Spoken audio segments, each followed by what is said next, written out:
Bonsoir les béliers, bienvenue sur ma chaîne. On se retrouve pour faire votre guidance sentimentale pour début mai, jusqu'à peu près au 15-20 mai. Alors je suis désolée, il est tard ici, on est déjà le 7 mai, donc je veux finir les guidances. Je suis désolée si la qualité de l'image est vraiment pas terrible. Bon voilà, on fait comme ça pour aujourd'hui.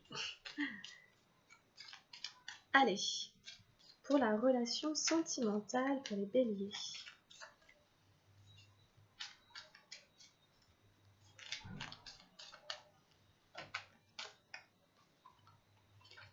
Hop. Alors, je vais baisser la caméra, que vous voyez le tirage qui est en train de se faire. A tout de suite. Hop. Donc, on a une première carte ici. Ensuite, on va aller regarder vos énergies à vous. Les énergies du consultant.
Hop. Les énergies du partenaire ou de la partenaire.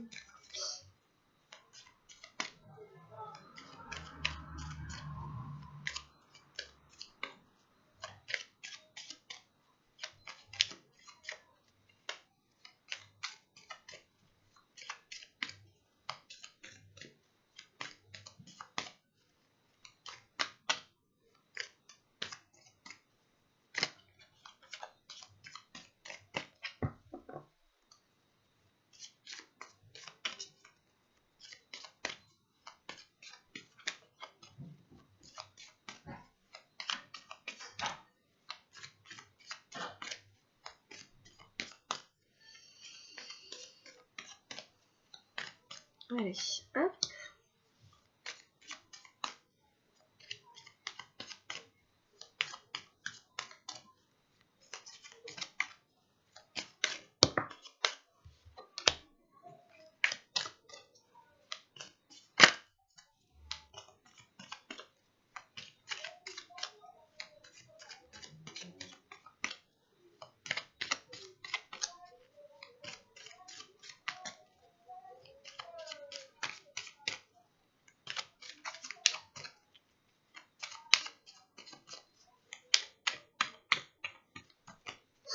Et puis on met une carte pour la direction que prend la relation.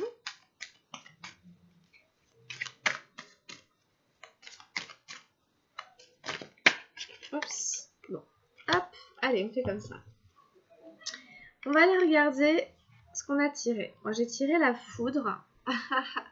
La numéro 16, qui est censée représenter l'état actuel de votre relation amoureuse. Bon.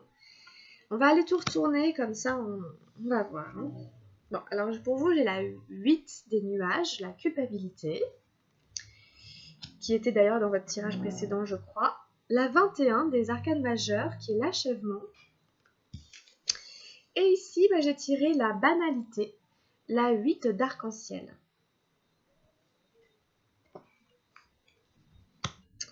En face de vous, j'ai tiré la numéro 17 des arcanes majeures, le silence. Ensuite, j'ai tiré la numéro 9 des arcanes majeures, la solitude. Et enfin, j'ai tiré la réceptivité, la dame d'eau. Et enfin, j'ai tiré la numéro 10, le changement. Bon. Alors pour vous, hein, un peu comme dans le tirage général que j'ai fait pour vous, ça bouge pas mal, quoi. Bon, alors déjà, la première arcane, la foudre, ça parle de brutalité. Alors, ça parle d'événements soudains, d'événements inattendus, d'événements brutals, qui viennent, comment dire, chambouler votre vie, vos habitudes.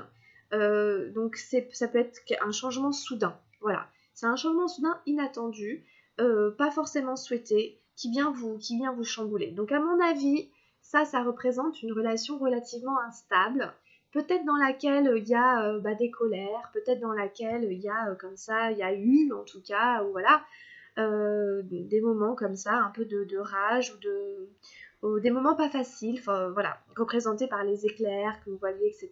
Ça peut représenter des cris, des choses comme ça, donc une relation assez intense, assez de feu, vous voyez. Ça peut être aussi assez passionnel, mais d'un côté comme de l'autre, quoi. Passionnel dans la passion, dans les sentiments, dans tous les sentiments, hein. Donc voilà, c'est pas forcément une carte facile, voilà, surtout au niveau sentimental. Bon, c'est pas forcément la grande joie, hein, franchement, là tout de suite. Bon, bref. Vous avez la 8 des nuages, la culpabilité. Donc, qu'est-ce qui vous fait vous prendre la tête comme ça? Qu'est-ce qui vous fait vous tirer les cheveux? Qu'est-ce qu'il y a dans votre histoire, dans votre passé, un sentiment d'avoir commis une faute, d'avoir fait une erreur, comme si c'était voilà, quelque chose dont vous n'allez jamais vous remettre. On sent quand même cette notion-là de comme si vous subissiez un petit peu le sort, le destin. Et vous en avez un peu marre, parce que si vous voulez, ça vous empêche quelque part d'aboutir à un achèvement. Vous tendez vers l'achèvement, vous tendez vers une forme de complétude, vous tendez vers une fin, ça peut être la fin, justement la fin de la culpabilité, la fin de la souffrance, la fin de... Vous êtes à la recherche de la pièce manquante, hein, au puzzle, hein, peut-être de la personne enfin, la personne avec qui vous allez pouvoir vous poser. Mais en tout cas, c'est une très bonne carte, hein, qu'il y a quand même dans votre tirage, c'est la 21, et l'achèvement est là quand même, il se montre. Donc si vous voulez, vous n'en êtes pas très loin. À mon avis, si vous arrivez à sortir en fait de ça, de cette culpabilité, qui peut aussi être karmique, hein, ou qui peut être un schéma, enfin voilà, quelque chose dont on a du mal à sortir, mais ben, en fait, il y a l'achèvement quand même. Et puis derrière, en plus, il y a la banalité. Pour moi, la banalité, c'est un peu la petite maison dans la prairie, c'est le 8 d'arc-en-ciel. Vous voyez, donc c'est, bah voilà, on est installé, puis on va ramasser des fleurs, cueillir des pâquerettes, faire des tartes, vous voyez, la vie de famille, enfin je sais pas, quelque chose d'un peu installé, d'un peu quotidien, vous voyez, un peu le train-train.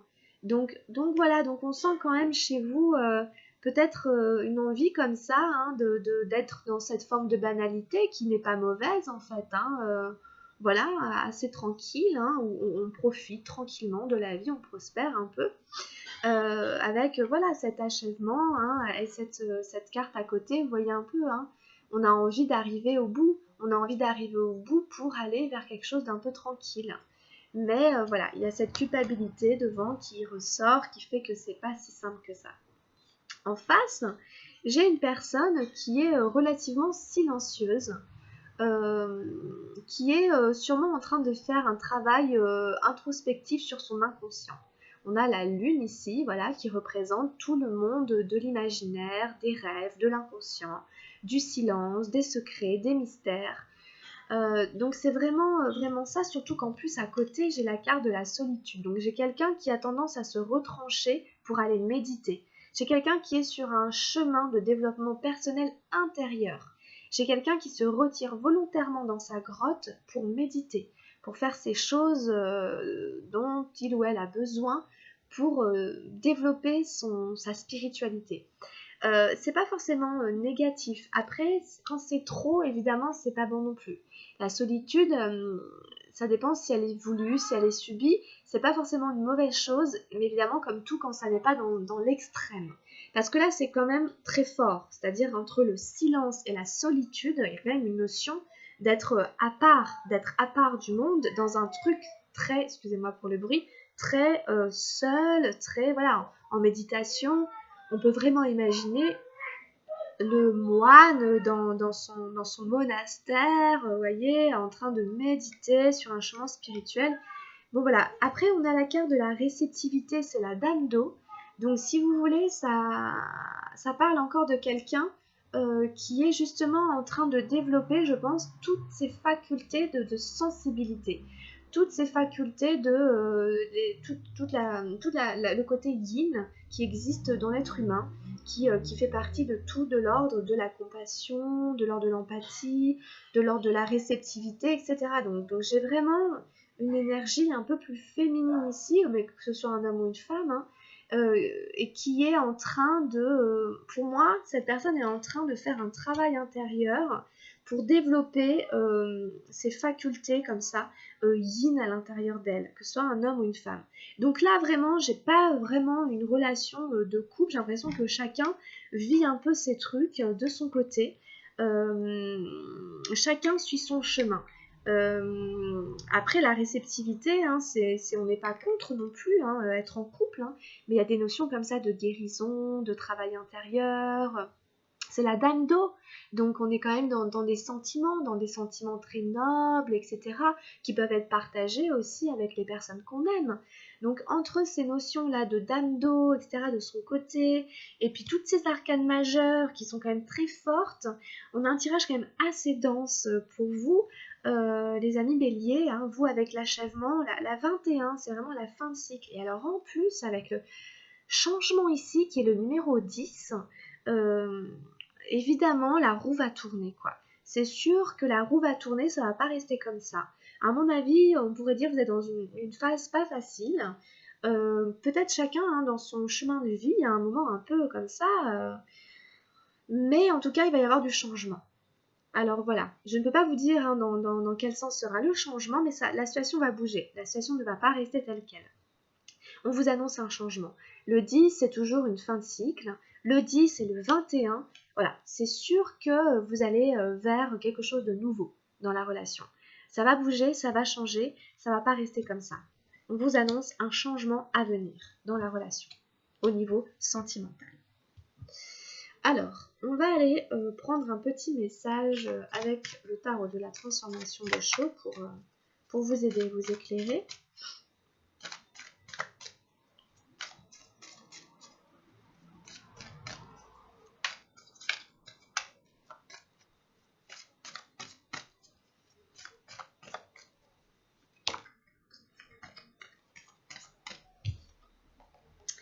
Alors, j'ai tiré la maîtrise des humeurs, qui peut venir un peu faire écho à la foudre que j'ai ici, où on vous invite justement à maîtriser un petit peu ces changements d'humeur brusques et à ne pas vous identifier à ce que vous ressentez, c'est-à-dire que ce soit voilà, de la colère, de la rage, etc. On vous invite vraiment à prendre de la distance, hein, à vous détacher de ces émotions qui ne sont que transitoires, évidemment, et qui ne définissent pas ce que vous êtes. Elles ne font que passer, ces émotions. Et ensuite, j'ai tiré justement la méditation, qui vient clairement faire écho à la carte du silence qui est ici. Donc, on va aller jeter un œil au livret, je vais vous les lire. La numéro 35, la maîtrise des humeurs. Le secret de l'anneau. Le fait de penser que je suis le mental est de l'inconscience. Comprenez que le mental n'est qu'un mécanisme, tout comme le corps en est un. Comprenez que le mental est séparé. Le jour et la nuit se succèdent et vous ne vous identifiez pas avec la nuit. Vous ne dites pas je suis la nuit, je suis le matin. La nuit arrive, le matin arrive, le jour vient, et de nouveau la nuit vient, et la roue continue de tourner. Vous êtes conscient que vous n'êtes pas ces événements, c'est la même chose avec le mental. La colère survient, mais vous vous oubliez et devenez colère. L'avidité survient, vous vous oubliez et devenez avidité. La haine apparaît, vous vous oubliez et devenez haine. C'est de l'inconscience. Être conscient, c'est observer que le mental est plein d'avidité. plein de colère, empli de haine ou empli de convoitise, et restez simple observateur. Ainsi, vous voyez l'avidité surgir, tel un grand nuage sombre qui ensuite se disperse. Vous restez intact. Combien de temps peut-elle rester? Votre colère est momentanée, votre avidité est momentanée, votre convoitise est momentanée. En l'observant un peu, vous serez étonné de voir le mouvement de va-et-vient. Vous n'êtes pas affecté, vous restez calme, détaché. Il y a vraiment des notions qui reviennent, hein, de la roue va tourner, la roue tourne, enfin, vous voyez. Restez conscient justement des émotions qui vous habitent, qui vous transitent, plutôt que de vous faire complètement habiter par elles. Et cultiver cette notion d'être simple observateur de ce qui se passe, en fait, hein, pour prendre du recul. De quel côté de votre parapluie avez-vous posé vos chaussures? La méditation. Accomplissez les petites choses du quotidien dans un état de relaxation vigilante. Quand vous mangez, soyez totalement impliqué. Mâchez avec vigilance, goûtez totalement, appréciez tous les arômes. Touchez votre pain, sentez-en sa texture, humez son odeur, goûtez sa saveur. Mâchez-le, laissez-le se dissoudre dans votre être, tout en restant totalement présent. Et vous êtes en méditation. C'est ainsi que la méditation n'est pas séparée de la vie. Car lorsque la méditation est séparée de la vie, quelque chose ne va pas, elle devient négative. Alors on se met à rêver d'entrer dans un monastère ou de se rendre dans une grotte de l'Himalaya. On veut s'échapper de la vie parce que la vie est perçue comme une distraction, allant à l'encontre de la méditation. La vie n'est pas une distraction, mais une opportunité de méditation. Voilà, on en revient un petit peu à ce que je disais tout à l'heure avec attention à cet extrême, cet autre extrême, d'être carrément, de se couper du monde en fait, hein. Et évidemment, ça n'est pas non plus recommandé. Faire de chaque instant une méditation, c'est ne pas entrer dans le mental et observer. Observer en pleine conscience, hein, ce qui se passe dans le moment présent. Voilà. Donc à chaque instant, c'est comme ça qu'on développe sa conscience, hein, et donc sa spiritualité. Alors, avec les anges de l'amour, j'ai tiré la chimie.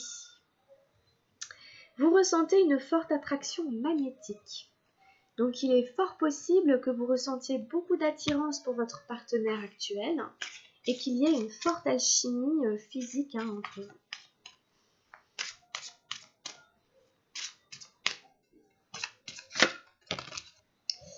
Ici, nous avons très bientôt décidé exactement ce que vous voulez afin que cela vous parvienne au plus vite. On vous dit quand même que ça devrait arriver, hein, que ça devrait plus tarder, si vous savez ce que vous voulez, si vous décidez, hein, de ce que vous voulez vivre. Bon, j'ai les facteurs religieux encore, hein, qui ressortent pas mal en ce moment, qui vous dit « Votre vie amoureuse subit l'influence de votre religion et de votre voie spirituelle. » Donc ça peut être d'un côté comme de l'autre, hein, pour vous, votre partenaire. Mais là, quand même, vu le tirage, on peut en effet se dire que ça joue. Ça joue sur votre relation, les croyances, hein, de l'un ou de l'autre, etc. Oh, j'ai la très belle carte de l'âme sœur. Oui, c'est bien votre âme sœur. Bon, alors il y en a certaines, hein, qui sont en présence d'une âme sœur.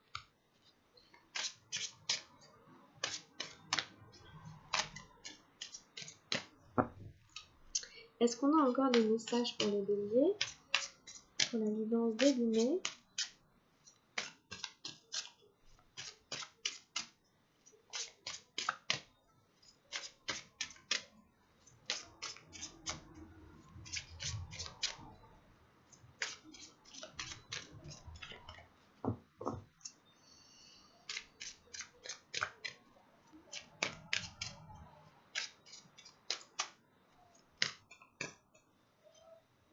Et j'ai tiré, bon, attention au drapeau rouge, certains signes vous mettent en garde. Alors vous l'interprétez comme vous voulez. Il y a une petite mise en garde ici. Est-ce qu'on en a encore un?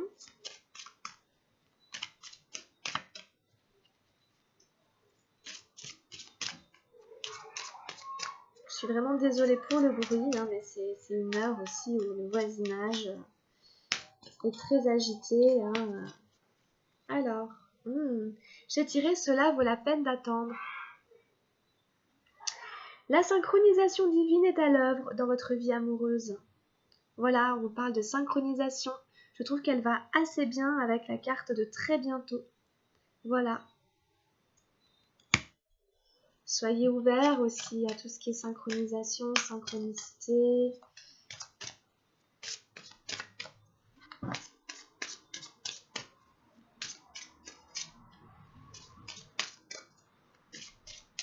Des signes en fait, mais même dans la relation actuelle, hein, des signes comme ça de l'univers qui vous donne des petites infos pour vous aider à vous orienter, pour savoir où est-ce que vous en êtes, ce que vous devez faire ou pas, etc. quoi. Je vais en prendre encore un.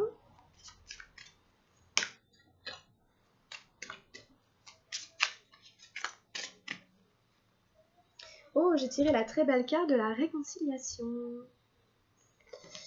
Une personne du passé revient dans votre vie. Bon, alors après, à voir, hein, ça peut être juste simplement des retrouvailles, une réconciliation avec quelqu'un, c'est possible aussi. Hein. Ça peut vouloir dire beaucoup de choses. Hein. Est-ce qu'il y a encore des messages? Hop, bon, on va arrêter là, il y a déjà pas mal de choses.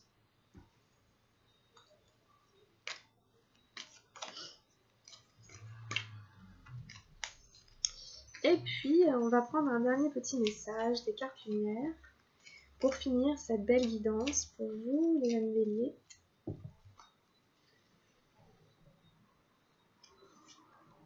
Ah, et j'ai tiré la douceur. Je m'entoure de douceur, la colère, les gestes brusques. Oh, j'en ai pris deux, j'ai pas fait exprès. J'ai la sagesse juste derrière. La colère, les gestes brusques, les bruits et les cris créent des fissures dans l'énergie. Je suis maintenant au-dessus de tout cela et je crée mon havre de paix. Je vis en fonction de la simplicité et de la douceur. Voilà. Très belle carte de la douceur hein, qui fait un petit peu écho au tirage hein, quand même avec tout ce qu'on a vu.